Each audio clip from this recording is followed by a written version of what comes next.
নদী ভরা জল, এই নদীতে কেউ সাঁতার কাটতে আসে না, একা একাই থাকতে হয়। এটা কেমন কথা ভাবি? আমি তোমার কথা সব শুনছি। তো শুনছো তো বুঝছো, সত্যিতে বললাম। নদীতে সাঁতার কাটতে আবার বেশি লোক লাগে নাকি? তুমি শুধু খেলে আমার ডাক দিবা, তাহলে দেখবা তোমার নদীতে কিরকম সাঁতার কাটতে হয়, আমি কাটায় দেখাবো।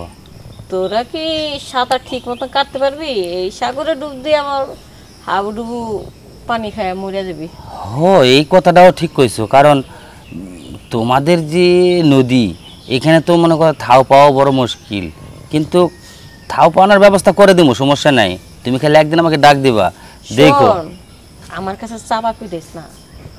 তোর একটা বউ বাসর গড্ডা করে পরের দিন চলে গেছে, তারপরে বিয়ে করলি, 1 মাস সংসার করছে, তারপরে এখন একটা বিয়ে করছো, সেটাও 7 দিন আগে চলে গেছে।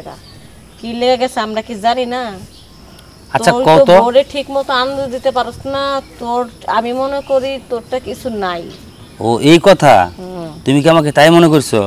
হ্যাঁ। তুমি একটা দিন আমাকে সাগরে, তোমার নদীতে একটু সাঁতরাবার নিয়ে চলো, দেখো আমি কিরকম সাঁতার দিতে পারি না পারি, সেটা তুমি নিজেই পরীক্ষা করবা। আর তুমি যে 3-4 মাইয়া মানুষ পরীক্ষা করে আর এই টিকতে পারলো না, চলে গেছে গা। আর আমি পরীক্ষা করুম, পরে তো আমার মনে কর জ্বালাটা বাইরে যাবো গা, পরে জ্বালা কমাইতে পারবি না। আরে শোনো শোনো, তুমি যেটা বলতেছো না, এটা কিসের জন্য গেছে সেটা তুমি তো ভালো করে শোনো নাই।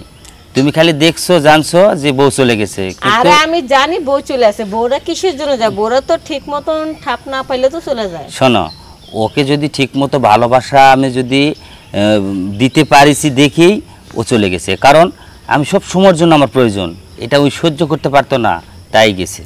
ও মানে তোরটা খুব বড় হ্যাঁ, পরিমাণ না? তাহলে এটা বুঝতে হবে ভুলেতে তোমাকে, পারতেছে না। এটা তোমাকে বুঝতে হবে।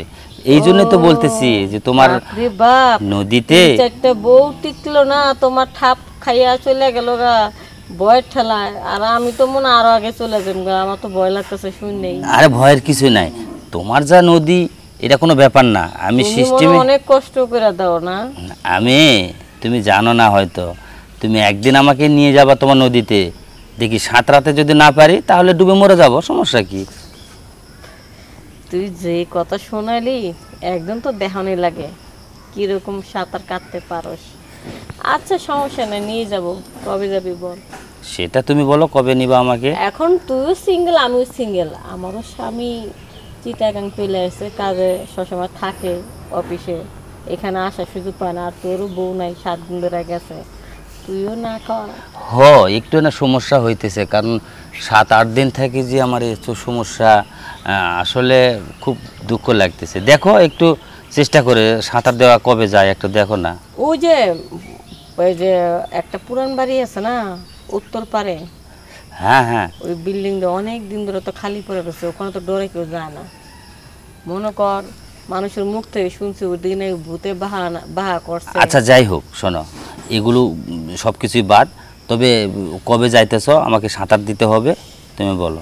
এক কাজ কর, কালকে যেমন সকাল সকাল যাবি, সারাদিন ঘুরে পুরা সন্ধ্যা থেকে তাই চলে তো? আসবি। আচ্ছা ঠিক আছে, তাহলে কালকে সকাল সকালে অবশ্যই রেডি হবো। ওকে, আচ্ছা আচ্ছা আমি কিন্তু কখন অপেক্ষা করবো? হ্যাঁ আচ্ছা। আচ্ছা ঠিক আছে, আল্লাহ হাফেজ।